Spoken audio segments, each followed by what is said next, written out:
truly all I care about is just helping people that suffer, people that are struggling and people who need a place to turn and a place to come where they feel comfortable getting the help they need. And in any way that I can do that with Hike the Good Hike, reach more people, help more people, and save some lives, well, that's the ultimate goal, man.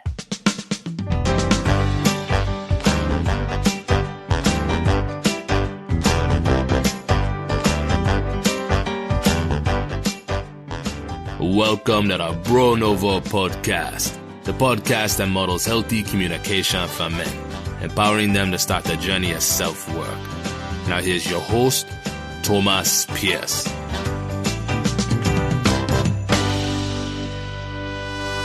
Welcome, everybody. It's good to be with you all. As always, we are here to model healthy communication for men. Today is Veterans Day here in the United States, and I want to give a shout out to the veterans in my life. So to Doc Sirach, Chico, Old Man Tom, and Chad, thank you all for your service. And to my buddies who are still in and will be veterans in the future, to Hunter, Jack, and Short Round, thank you for your service as well, and stay safe, and we love you. My guest this week is Jesse Cody. He's the founder of Hike the Good Hike, a brand that emphasizes how hiking and wilderness exploration can benefit mental health, and fundraises for the Youth Mental Health Project. Jesse has an awesome story about how he found this passion for the outdoors, and it saved his life as he was in a mental health crisis. And we go through that story and how he ended up where he is today. Really inspirational and a pleasure to speak with him. So thank you to Jesse for coming on the program. Everybody enjoy this week's episode, and we'll see you next Thursday on the Nouveau podcast. Jesse, the Boston Mule, good evening. Hey, Thomas, how are you, man? I'm good, man. I'm excited to talk to you, and thank you for taking the time. Absolutely, man. I'm one who likes to speak, so the pleasure is all mine. Awesome. We're peas in a pod on that then. Perfect. This should go well. There you go. It's a good start. Laugh at my own stupid pun. It's good. I like it. Awesome, man. So I learned a bit about you, in preparation for the conversation, and you were somebody who, from what I gathered, kind of would say walked the societal path into your early adulthood. So kind of doing kind of the steps that you were told or what, you were thought you should do. But then you eventually found a point in your life where you were feeling really low and suicidal, and realized that you had to make a change. So I think a lot of the conversation will be around, your journey out of that and the kind of the positives and how other people can learn the positive takeaways. But how did you think you ended up in that situation? Because I think that with the stigma around mental health, there's not a lot of light shown on how easy it is for people to fall into, those tough spots. So how did you end up there as a kind of contextualizing starting point? Yeah, absolutely. You bring up the stigma. I think like most people who battle with mental health illness, the first thing that you always think when you notice that you're struggling and you have these demons is that it's an embarrassment. You think to yourself, if people know the things that you're going through, that's something that you should be ashamed of, or something that you should be able to fix on your own, that maybe this is something that you created. And if you created it, so maybe there's a way that you can kind of eliminate it, but which we all know is truly not the case. This was a buildup for me for a long time. I can always look back on my life and see moments where I struggled. I struggled with insecurities. I struggled with, we can go across the board. I think it's built off of insecurities, and never feeling that I was doing enough or worth enough or achieving enough. Even at times when I was doing a lot of good things in my life, as someone in high school, I was an accomplished runner, but I often talk about, for all the wins I had, it was that one loss that would affect me the most. And I would always feel like I was letting people down if I lost, let my coach down, my family, myself, my friends. It was kind of a domino effect in the way I lived my life, that I was constantly concerned about these letdowns, even if they weren't happening in the moment that I was preparing myself for letdowns. I thought my life would just be a constant stage of letdowns. Those things wear on you for all of us that kind of go through these mental health challenges. The more you think negatively about yourself, the more that takes an effect and really starts evolving and developing these thoughts into something bigger, more powerful, more dangerous. As I kind of moved on, things that I did with myself in my life, even in jobs, whatever the case, I kind of shied away from trying to take chances or trying to better myself in a position that I was in, or, just finding a way to be like a person that would excel at what they were doing, because I was always so concerned about failure. I was kind of status quo with everything I did in my life because I was just afraid of failure. I just felt like I was going to never actually accomplish things that maybe there was a possibility of me accomplishing. And so as I got older, I started developing more and more ways to kind of deal with my insecurities, to deal with the things that were going on in my head. I started kind of lashing out with narcissistic behavior, specifically to women I dated. I kind of created a monster within myself. And there was an opposite to this monster, almost an act for the people in my life, like my family, who I was very nervous to show that I was struggling. So I could show that I was doing well. I could show that I was happy. I could show that there was a lot of love and empathy in me. But for the most part, that was an act. And that act in itself was a battle, because when I knew I wasn't really truly being myself, that ate away at me.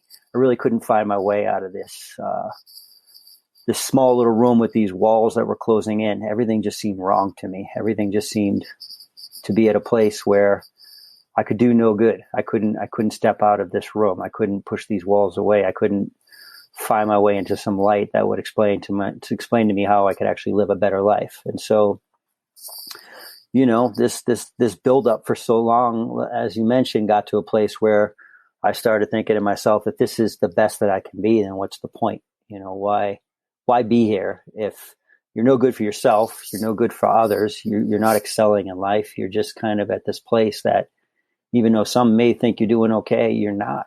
And as a man struggling with mental health illness and thinking to myself, I'm not able to speak out about what I'm going through. I'm not able to talk about the depression that I feel. I'm not able to talk about the suicidal thoughts that I'm thinking. I just felt to myself, maybe the best thing for you to do is just take your life, because this is who you are. I can't see a place where I'm going to better myself and come out of it. And really the worst of it for me was, late 30s and as I approached 40. And my 40th birthday was a blessing for me, because it got a lot of people in my life together all in one place. My family, a lot of my friends, a big gathering to celebrate me. And I had this moment of clarity for a very brief moment where I realized there's a lot of love in my life. There's a lot of people here that care about me. So I talked about, this moment of clarity for a brief moment where I saw all this love in my life surrounding me.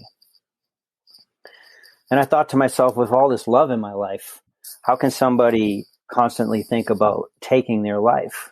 And when I thought about that, I also realized that I really had done nothing to try to help myself, that I'd never sought help or I never asked for help. And even though I didn't know how to do that, because again, I felt ashamed of all the things that I was thinking and all the things that I was failing, I thought to myself, maybe it's time to see if there is something that you can do to find some help for yourself. And I dwelled on that for a little bit. It took me a few days to kind of think that over. And I thought to myself, I want to give myself a chance. And I want to find a way to maybe possibly have a life for myself, not take my life. And with that, have a life that had some life with purpose. I think I was asking a lot with the state that I was in. But, people constantly say you should always want to live for yourself. But, I had this moment where at first I wanted to make sure I lived for everybody around me who cared for me. That was a good start. Even though I had intentions of finding a way to live for myself, I'm grateful for the fact that I had so much love and that I could at least say to myself, let's find a way here, man, to keep yourself living, because you have a lot of people that you would put a lot of pain on if you took your life. And that's not fair. And so maybe from there, then you can find a way to live for yourself and find a way to love yourself. And that is when the process of just trying to figure out how I could do that started. And not long after trying to figure that out is when hiking kind of made its first appearance into my life. So I don't know if you want me to continue on and tell you about how that came about. Yeah. Do you remember who was the first person that you let in and shared about the struggle? Well, I mean, even before, my 40th, I talked to my brother about it, who I've always been really close with. And he's actually the first person to know that I had suicidal thoughts. I had talked to my best friend about it a bit. I think with a lot of people, when you hear someone that you care for say, I've thought about taking my life, that's a tough reaction. That's a lot to put on someone, right? I mean, I don't think initially most people know how to react to that. You don't know the right thing. Sometimes people just want to think, what can I do to help this person get these thoughts off their mind?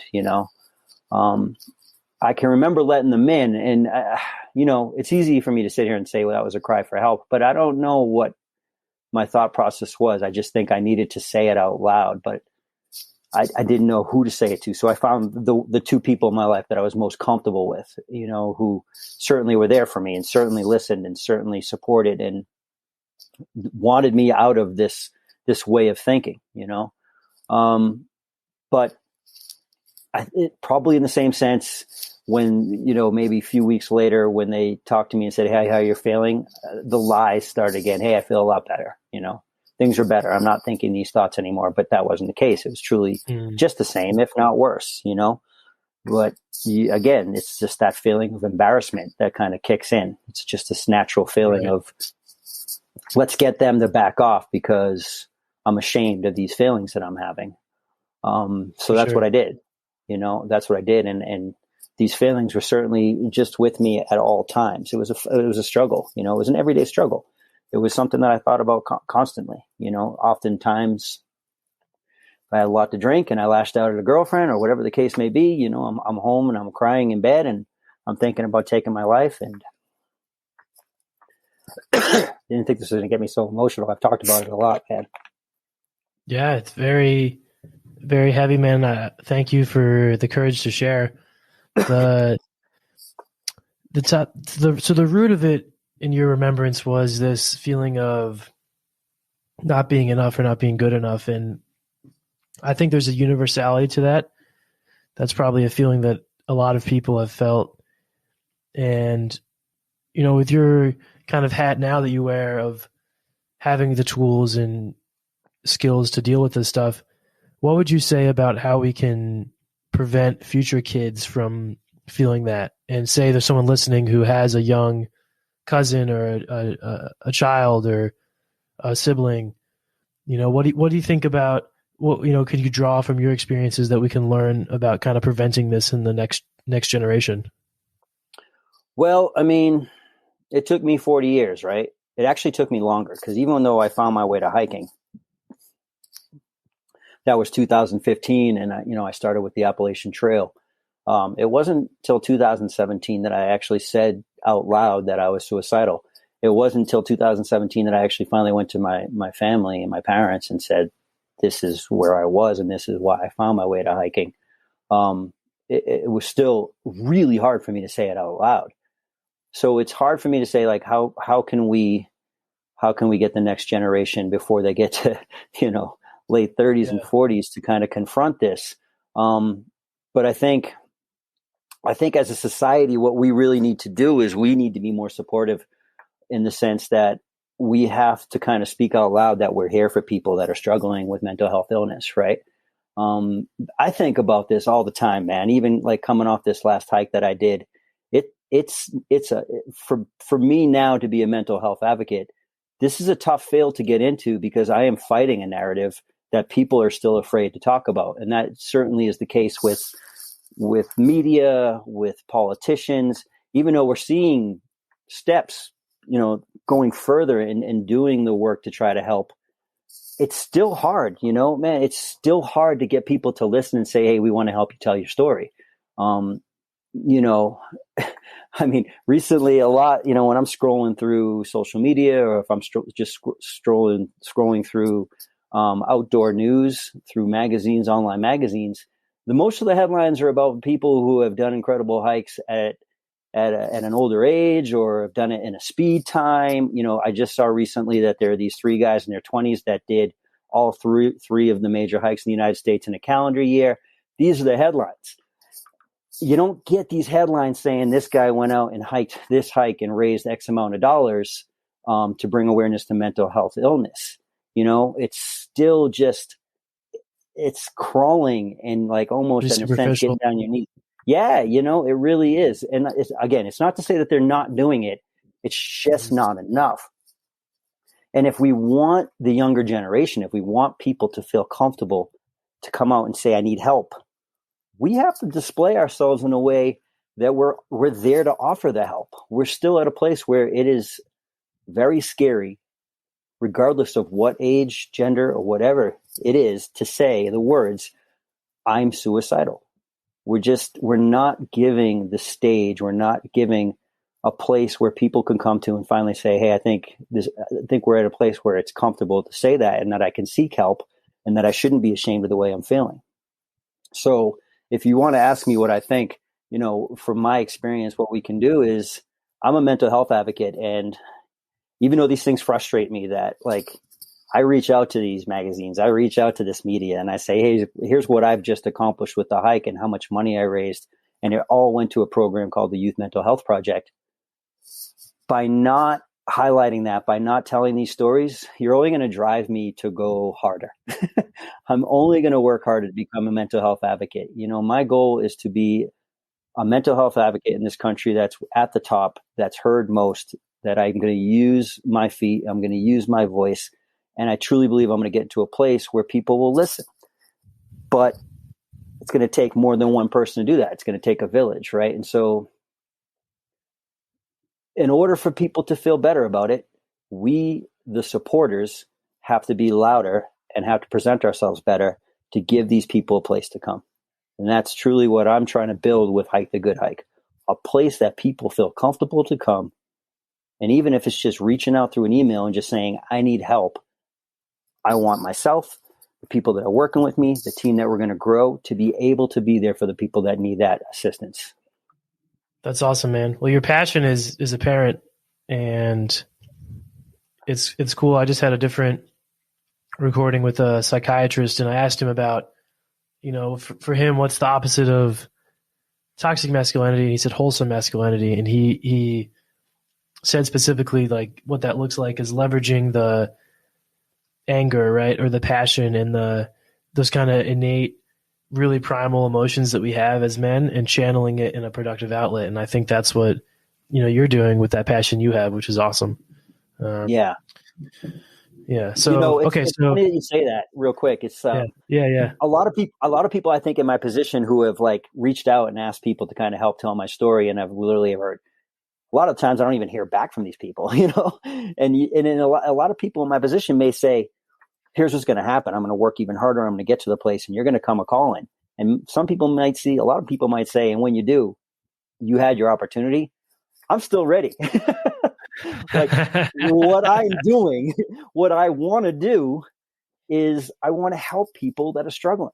So if it's in a year from now or 2 years from now, finally someone gets back to me and says, hey, I actually would like to help tell your story, I wouldn't be like, what happened 2 years ago when I tried to reach out to you? I'd be like, okay, let's do it. Let's do it. Like, this isn't about trying to prove people wrong or call people out. This is just trying to get people to help. Like, we need more people to help the people that are struggling with mental health illness. So I'll keep working hard, and eventually I think I'll get these people that right now may not be ready to help me tell my story, but my goal is to get them to a point where they will be. And I won't hold any grudges. For sure. Yeah. It's not about, the ego, right? It's about the values that you're trying to live out and staying true to your purpose. Yeah, Hey, absolutely, man. Well, you can always reference your episode on the Nouveau podcast, man. I got you. Absolutely, brother. Two people I appreciate, man. For sure. So, okay, so we have this moment. Your 40th happens, and you kind of wake up, if you will. I don't know. That might not be the right kind of description, but there's a turning point of sorts. Yeah. And then now your life is really shaped in the present day by this passion for hiking and what it represents. So how did you come to that? And then what about hiking has kind of sparked this passion in you and this love for it? Mm-hmm. It was the book, A Walk in the Woods, I had by Bill Bryson about the Appalachian Trail. A friend of mine had given it to me in my early 20s, and I gave it a read, and I thought it was cool, and it was about adventure. But I was never a hiker, man. Like, I lived in Boston and I lived in New York City throughout the majority of my life. And, the woods just wasn't something that's played a major role in my life. But the book was great. And so when I was, after this 40th birthday party, that book was reintroduced to me again. And as soon as I started reading it, which was just weeks after my birthday party, I had this light kind of shine inside of me about hiking. It was a story about a man who wanted, even though he had a lot of good things in his life, he had some questions that he felt like still needed to be answered. And when I read that, I was like, man, I have a ton of questions that need to be answered. And for a person that was sitting in a place that was thinking about suicide all the time, I thought to myself, one, I need a really long walk. I think that would be really good for me. Give me some time to really kind of sort some things out. And even though it's this insane trail, it's 2,200 miles from Georgia to Maine. Like, how hard can it be when I'm constantly thinking about taking my life? What do I have to lose? And that's what led me to the Appalachian Trail, that I felt like the universe was calling in some way, that it saw me in the place that I was standing. It had an understanding that I had some needs. And it kind of knew that if I started walking this walk, that I could sort some things out. And so it led me to trail, and with Mother Nature, they guided me through the most difficult thing I'd ever done in my life, hiking for 6 months from Georgia to Maine. But I came out of there, one, with this incredible love for nature, but also finding this place to be almost, the couch that I lie on and speak to my therapist. That it was my chapel, it was my therapist. It was my answers to a lot of things, and not in the sense that I would ever say it cured me, because when you struggle from mental health illness, you're never cured. You just find a way to kind of work with the demons that are messing around in your head. And it taught me that I could work with them instead of fighting them, instead of this tug of war. I could have these conversations and we could work some stuff out, that for the rest of my life, when there are these moments that the demons are telling me things about myself that may not be true, or trying to lead me in a direction that may not be healthy for me, I can kind of stop them in their tracks and say, what's this all about? Let's talk it out and let's work it out. And certainly when those moments happen, I tend to find that the best way for me to do that is to strap on my sneakers and go find a trail and take a walk. The hiking's a funny thing, man. My belief in the way that I look at it, it constantly changes. From those first steps in 2015 that I started hiking on the Appalachian Trail to now, is I'm approaching 9,000 miles hiked since then. And my life has evolved in a lot of ways, but my relationship with nature and my thoughts about what it means to me has changed a lot, almost to the point that I feel like I truly now believe that we all had lives before. And I'm like, man, I must have been some type of adventurer back then, because this is just something that I truly love. And I look at it now like, how did I ever have a life without nature, without being able to take on these trails? How did it take me 40 years to figure that out?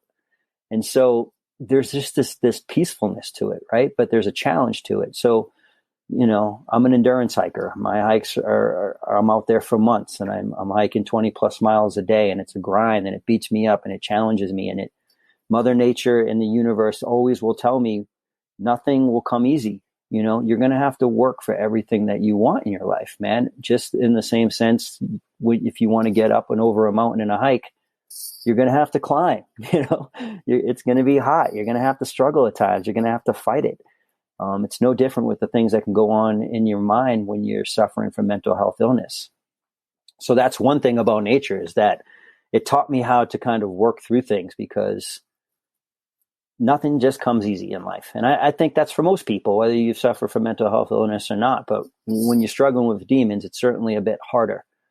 And then the peacefulness of it, and the sound of it, and the smell of it, and the taste of it, there's just nothing like it. It's just a place where you can truly just feel in tune to the world. I don't think enough of us do it, especially this day and age, that people are just so caught up in their everyday life that they don't take time for themselves, and they don't find their way to a place that actually can give them a lot of positive energy. Nature's empathy to me, man. Like, I feel every time I'm out there that there's so much love surrounded by you, and what this planet gives us. I say often, with all the things going on in the state of our country and the state of our world, that no matter what we try to do to this world, no matter how much it seems we try to take it down, the world is always going to win, man. The world will be here a lot longer than we will be. I know some people don't think that's the case, but it always seems to find a way to be one step ahead of us. And so there's those two combinations. It's my chapel. It's my therapy. It shows me how to love. It shows me how to love myself. It allows me to work things out. And I just can't see how I could ever have a life without it, because I found my way to being the human that I want to be, and I don't want that to ever change. And I think in order for me to continue to be this way, nature and I have to kind of stand side by side. That's awesome, man. Well said. Yeah, Thank you. I completely agree on the communing with nature point. It's something that I feel like either people are kind of born into it, into a family that values that, or, they have to find it as an adult. For me, it's swimming and surfing a lot. I get in the water a lot in the bay here in San Francisco, and it's pretty amazing. Even today, I went on a quick bike ride, and I was out in a pier kind of looking at the city and just thinking, actually, so I saw there's a couple, you can get a permit and anchor your boat overnight in this little cove. And it's just, 30 odd meters, 50 meters off the shore. But I was like, these people must wake up in the morning and just feel a million miles from society, even though they're literally right there, just by being on the water and feeling, the tide come in and out and rocking on the water all night. Yep. You don't have to go far, right? Like, you don't have to Exactly. go to the Appalachian Trail, the Pacific Crest Trail. I mean, we're all capable of jumping in a car or on a bike and getting somewhere not too far away. I mean, you talk about the Bay Area. I mean, you could be in New York City and head to Central Park and just find something that's a bit more, peaceful than taking a walk in Times Square. Man, we all have the ability to find that place that, it quiets down a bit and it smells a little bit better, and there's some nice wind, and there's some nature, and there's birds, and like you said, that kind of environment, if you put yourself out there, it's good for you, man. It's good for the mind, it's good for the body, it's good for the soul, it's good for everything. So For sure.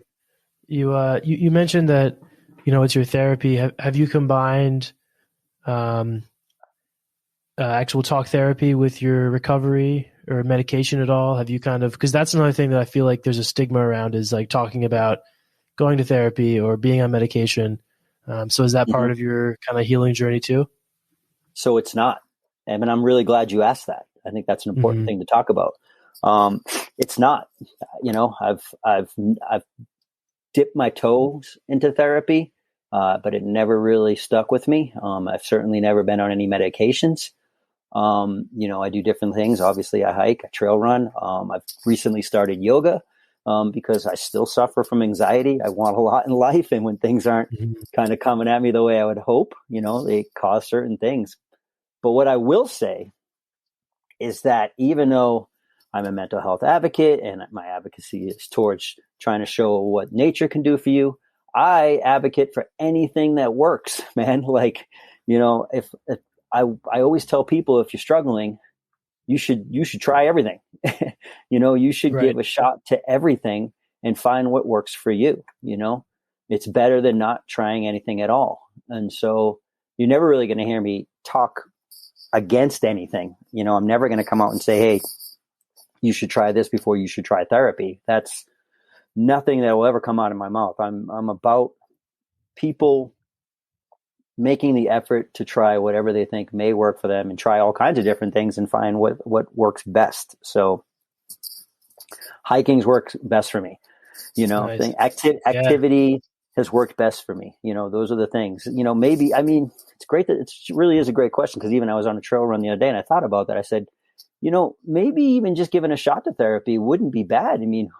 You're in a good place, but maybe if you did try therapy, maybe you'd make more of a commitment to it now and you could find yourself in an even better place and have an even better understanding of the work you're trying to do. So, like hiking, nothing to lose. Why not? So yes, I'm an advocate on really just trying to find what works best for you and whatever works best for your mind, because there's a lot of different things out there that you can try and have at it, because again, it's better than just kind of sitting with yourself and letting these thoughts just kind of materialize and grow in your mind and put you in a place where, is not is a really dark Puts place. you in crisis. So. Yeah. Exactly. Yeah. Exactly. I love therapy because for me, I can go to a professional who has a very deep and nuanced understanding of what happens to people in certain circumstances. Cause, I like to think I'm a precious, beautiful, unique butterfly, right?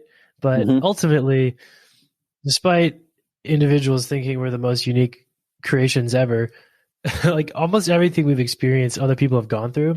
So that's why I love it, because I can go and say, hey, this experience happened to me, and they can provide a more objective perspective on, oh, okay, likely this is what you're feeling, or this is how the brain reacts to these kinds of inputs. And it helps kind of take the emotion out of things and help me look at myself more objectively, and also helps me to judge less my reactions to these things.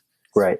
So yeah, for that reason, I really enjoy it, because I don't know, I'm someone who I really respect expertise, and, when someone studied and kind of made it their life to understand a specific course of study, I think that's really cool. And I like to bounce ideas off them, basically. Yeah. Yeah. No, it makes complete sense. Right. And like I said, it's truly about just finding what works for you. And that's the key, because if you're taking that step, well, that's the hardest part. You're the fact that you're taking a step to find help.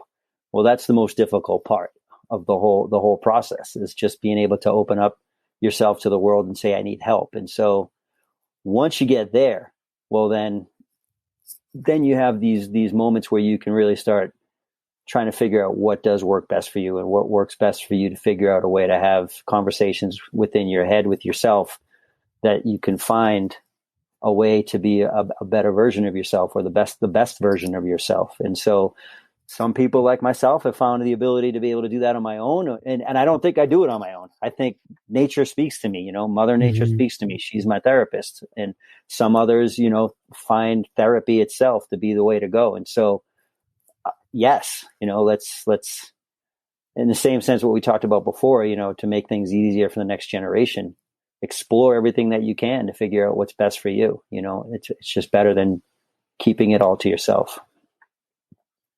Absolutely. So tell us more about Hike the Good Hike, and what's the vision, and what is it, I guess, as a starting point? Yeah, for sure, man. It's the last couple of years, I would say it's a movement that's grown. A lot of people following along, a lot of people taking a lot of interest. It's based off my own story that we've discussed, and and how hiking has helped me. And, now we're at a point where I've just come off this 1,300-mile hike where I raised just under $26,000 for a program called the Youth Mental Health Project out of Connecticut. And for me, that was kind of an audition for what I think Hike the Good Hike can do, and to take us from a movement to an actual nonprofit charitable organization. And by seeing that we could raise so much money, the hike itself was just me, but of course I've had people behind the scenes that have been very helpful. We're now in the process of rebranding everything and kind of, showing what Hike the Good Hike is in a different way, not so much just my story, but growing it into something that we want to do as a nonprofit, where hopefully next year we can get a bunch of hikers under Hike the Good Hike to hike under us and to raise money for what will be our 501 nonprofit. And with that money, in the same sense of what I just did with this 1,300-mile hike, is that everything that is donated, we'll start kind of using that money to distribute out to programs throughout the country that need some funding, need some exposure, and to just help these programs that are doing work to help people with mental health illness. My vision is kind of coming into a reality, and I want to grow it. I always kind of use Dana-Farber as a good thing to look at, out of Boston, who does cancer research out of Boston. And what they've done over the years, for a long time now, is basically for people who can't qualify for the Boston Marathon, you can get a number through Dana-Farber if you raise X amount of dollars. And so I like to use that as an example of what I want to do with Hike the Good Hike, is that people will hike under us. We'll support them any way we can. Certainly, I've got a lot of crazy ideas on how I want to support hikers who hike under Hike the Good Hike. But it's all about just raising money and getting as many donations as we can throughout the year, and certainly more so during the hiking season, and taking that money and be able, in a sense, almost like grants, distribute it out to these programs, the many, many programs that need assistance throughout the country. And that's my goal, man, is that we're doing this rebrand. I myself am launching a podcast after the new year. We're going to just kind of grow our stage. We're going to get more people to come on. Again, we're going to need all the help we can get from the exposure that we want, but it's going to be something that I truly know that is going to do big things, is going to be able to help programs grow, is going to give the ability for more people to get out there and talk and be helpful for those suffering from mental health illness. And, you said it kind of yourself, man. It's an ego. The ego needs to go to the side if there is one, because truly all I care about is just helping people that suffer, people that are struggling, and people who need a place to turn and a place to come where they feel comfortable getting the help they need. And in any way that I can do that with Hike the Good Hike, and help the country and help these programs reach more people, help more people, and save some lives, well, that's the ultimate goal, man. And it's not a dream anymore. It's becoming reality. And nice. Every day I'm going to keep plugging away and watch it grow. Awesome, man. That's what's up. I mean, you have a strong why, right? You know what you're doing and why you're doing it. And yeah, I'm excited to watch it go too. So say there's somebody listening or who will listen in the future to this episode, and, they haven't necessarily started that journey within, and maybe they haven't ever really, had the courage to connect with their own emotions, or they are struggling their own battle, or their own demons. What would you say to somebody who is kind of looking over that cliff and hasn't taken the plunge yet? Mm-hmm. For me, I was lucky to have a lot of life and continue to have a lot of love in my life. And there are a lot of people who don't have a place to turn. But I'm proud to be able to say this as a man, now that I can live a life, led by empathy and love, that even for the people who don't feel that there's love out there, there is, there are places to turn. And sometimes it's as simple as just writing an email, making a phone call, getting on social media and directly messaging someone, even if it's someone who's not presenting themselves as a mental health advocate, but someone that you think you can relate to. Have a conversation, just reach out. Sometimes it's easier just to reach out to a stranger. just find someone to talk to. There are people out there that'll listen. There are people out there that'll help. It was simple enough for me to read a book and kind of get myself moving and realize that it was a lot of love in my life. But we're in a day and age where there's a lot of visibility and there's a lot of things that you can see in front of you that you may relate to, and that may be easier for you to say, this person right here and that story is something that I feel that I'm connected to. Just reach out. I tell people all the time, man, if you hear me on a podcast, you come across my social media, if you come across my website, drop me a message and tell me what's going on, and I'm gonna listen. I'm here for you. So across the board, whether it is people who have the love, have a conversation with someone that cares for you and loves for you. And if you feel like there's nothing in your life that gives you that, there's somebody out there that will give you the support, and just don't be afraid to take that step. Beautiful, man. There is hope. Yeah, for sure. Really is. Yeah. Hell yeah. Awesome, man. Well, we'll pivot over to the three things game, the crescendo of every Bro Nouveau podcast episode. Cool. I love this game. Yeah, it's dope. All right, man. I'm excited. So I'm excited. Yeah. So whoever's birthday is sooner in the coming calendar goes first. So what month is your birthday in? July. Okay. What am I? I'm August. So you're sooner. Okay. You're up. All right. Here's your question. What are three things you have learned about commitment? Whoo! Whew. What are three things you have learned about commitment?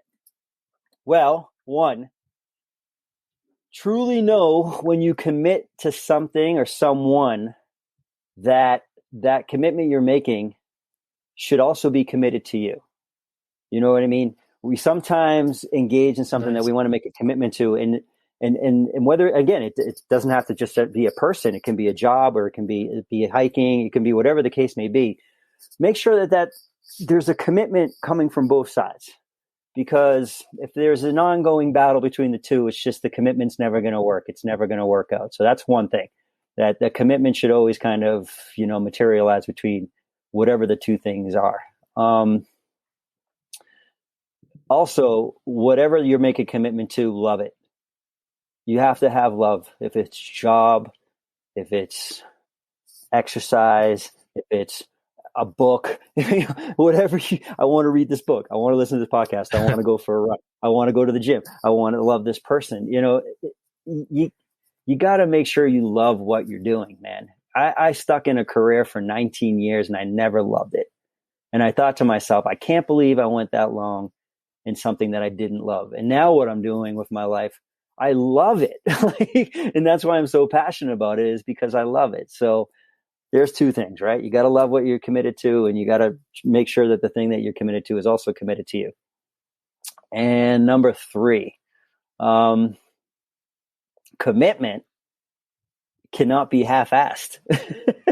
Yeah. It is I'm probably making an obvious statement here, man, but commitment cannot be half-assed. And I think we all realize this on a daily basis, man, that we may tell ourselves we're committed to something, but the true results of whatever you're committed to will not show unless you're doing it on a daily basis and it's something that's truly integrated into your life. So there it is, man.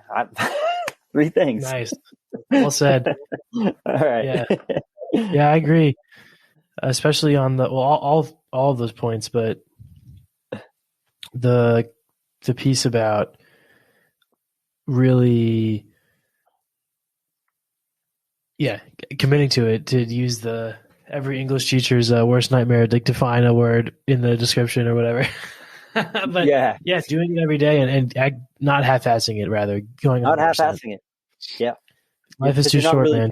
You're not really committed to it if you're half-assing it. Let's be honest. Yeah. Yeah, man. This podcast is what has kind of come to the fore in my life, is the thing that I'm kind of most excited about and most as far as like a professional endeavor. So that's awesome, man. Yeah, it feels good. It feels good to Yeah, thanks, man. So we'll see. We'll see where it goes.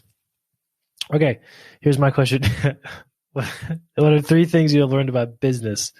Oh boy. It's a funny question. Like the way it, like, I don't know why that's so funny to me, but all right. Number 1, I think that business is an outlet for many people to let out their primal competitive nature.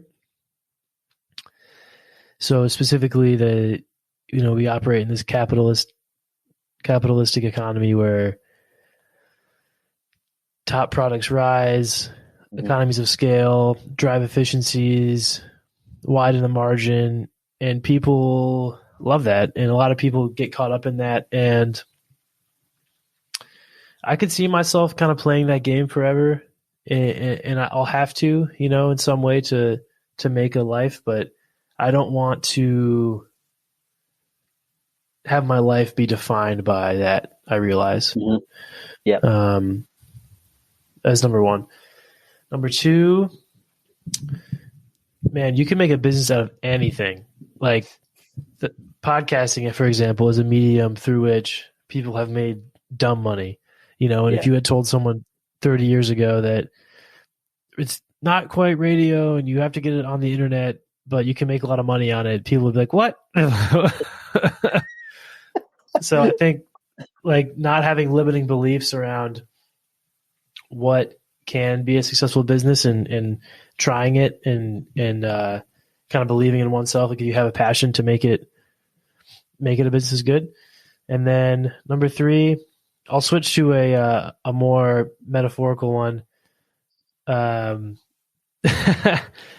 think that I need to remind myself sometimes to mind my own business, right? Instead, like for example, like observing in this conversation, like, part of me wanted to be like, Jesse, like you got to get into therapy. Like, what are you doing? But I'm like, you know what? It's not my fucking business.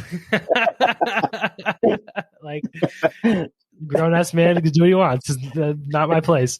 So I think that like that gets into like projecting and kind of staying in one's lane, if you will. Yeah. So those are my 3 things. That's good, man. That's a good one. Minding my own business. I like it. Awesome, Jesse. Well, I know that the audience can check you out, hikethegoodhike.com. Yep.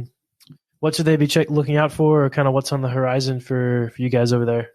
Man, I would say in the next month or so, you're going to see a total overhaul of everything that we're doing, from social media to the website. I think it's going to kind of line up perfectly with, hopefully by the new year, being an official 501. And from there, man, it's just growing. So, a lot of things that we talked about, we just want people to get behind us and get the word out.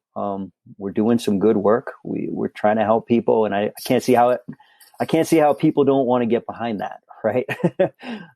So just keep a lookout. The website's up now. It's great, but it's going to be better. The social media is great, but it's going to be better.